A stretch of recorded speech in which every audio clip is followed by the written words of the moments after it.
Baik, selanjutnya teman-teman, setelah yang pertama tadi bagaimana mencari torsi, ya. Jadi kita sudah punya satu rumus torsi yaitu R cross F kalau dalam bentuk vektor. Nah, berikutnya ada juga rumus torsi yang bukan bentuk vektor ya. Jadi rumus torsi masih dalam torsi tapi bentuk lainnya. Ya, bentuk lainnya. Bentuk lain maksudnya rumus lain ya. Jadi torsi itu ya, kalau kita diketahuinya dalam vektor, carinya kayak tadi ya. Tapi kalau diketahuinya kadangkala bukan dalam bentuk vektor, maksudnya F-nya misalnya 2 Newton gitu ya, atau 12 Newton gitu. Enggak dalam vektor. Kalau dalam vektor tadi kan IJK ya. Nah, ini diketahuinya dalam bentuk angka. Dalam bentuk angka biasa, maka torsi cukup teman-teman kaliin aja langsung F dikali aja biasa, F kali L. Gitu ya. Jadi untuk diketahui yang angka biasa langsung aja F kali L biasa aja kalinya. Tapi ada syaratnya. Dengan syarat F harus tegak lurus dengan L. Jadi syarat ini yang sangat penting nih. Jadi boleh langsung dikali, tetapi pastikan F dengan L itu tegak lurus ya. Kalau sejajar itu torsinya 0 ya. Jadi harus tegak lurus. Jika F sejajar dengan L, maka ini akan menghasilkan torsi sama dengan 0. Kenapa gitu teman-teman? Karena sejajar itu maksudnya dia sesumbu ya. Jadi kalau F-nya ke kanan, L-nya juga ke kanan, ini kan sama-sama I. Sama-sama I kan? Nah, I cross I. Tadi kan hasilnya 0 ya. Jadi torsi itu kalau dia sejajar nggak ada nilainya. Ya, jadi nggak usah dikaliin gitu ya. Itu secara matematikanya. Secara logika sederhananya, ya, kalau gaya sejajar dengan jarak, dia nggak akan berputar bendanya. Ya, misalnya gini, kita tarik benda ke kanan gitu ya. Nah, benda ini paling-paling jalan ke kanan gitu, dia nggak akan mutar gitu kan.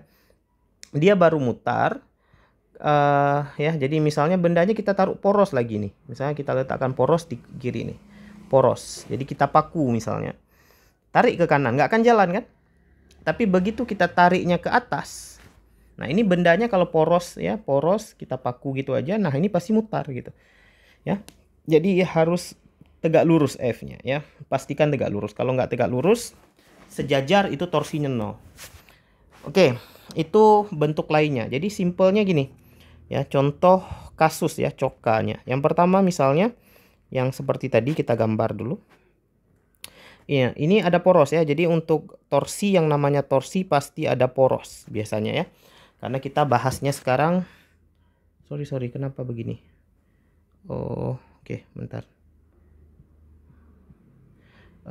Oke, ada kesalahan teknis. Jadi ini adalah poros.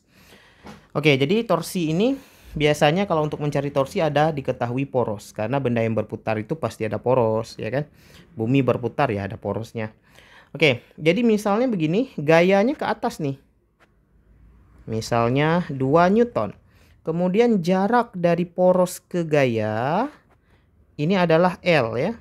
Ini adalah 1 meter. Maka torsinya langsung. Kenapa langsung? Karena F dengan L udah tegak lurus nih. Langsung aja kita kali nih.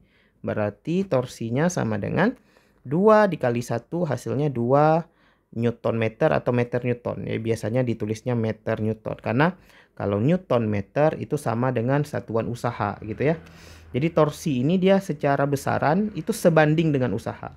Tapi dia nggak sama dengan usaha. Makanya biasanya untuk torsi dituliskan satuannya meter Newton. Oke ya. Jadi kalau udah tegak lurus gini kita langsung kaliin aja. Tapi kalau seandainya ya, seandainya dia nggak tegak lurus nih. Kita buat di mana ya? Di sinilah. Set gini. Ya, kalau sejajar udah kita nggak bahas lagi, udah pasti 0 ya. Nah, kalau gayanya mereng nih. Ya, atau membentuk sudut lah bahasa fisikanya. F-nya 2 Newton, tapi membentuk sudut terhadap horizontal, sudutnya 30 derajat gitu ya. Nah, jadi kalau membentuk sudut gini, ini poros di kiri nih. Poros kita buat P aja ya teman-teman. Nah, L-nya ini, tetap ini L-nya. Gitu ya. Maka untuk mencari torsi, kita nggak boleh F kali L langsung nih. L-nya tetap 1 meter. Karena antara F dengan L nggak tegak lurus. Nah, gimana caranya? Kita luruskan dulu si F biar ada yang tegak lurus. Caranya gimana ya? Kita memakai penguraian vektor gitu kan. Kita memakai penguraian vektor untuk mencari F yang tegak lurus. Jadi F-nya pasti ada yang ke kanan dan ada yang ke atas. Ke kanan pasti F cos 30, ke atas F sin 30. Maka yang tegak lurus dalam kondisi ini adalah F sin. Maka rumus torsinya adalah F kali sin 30 kali in L. Maka hasilnya adalah 2 kali setengah kali 1, hasilnya adalah 1 meter Newton gitu ya. Nah, ini adalah nilai torsinya untuk gaya yang mereng, jadi atau gaya bentuk sudut terhadap horizontal. Jadi kita harus memastikan F tegak lurus dengan L. Kalau nggak tegak lurus, maka nggak boleh kita kalikan langsung. Gitu ya teman-teman.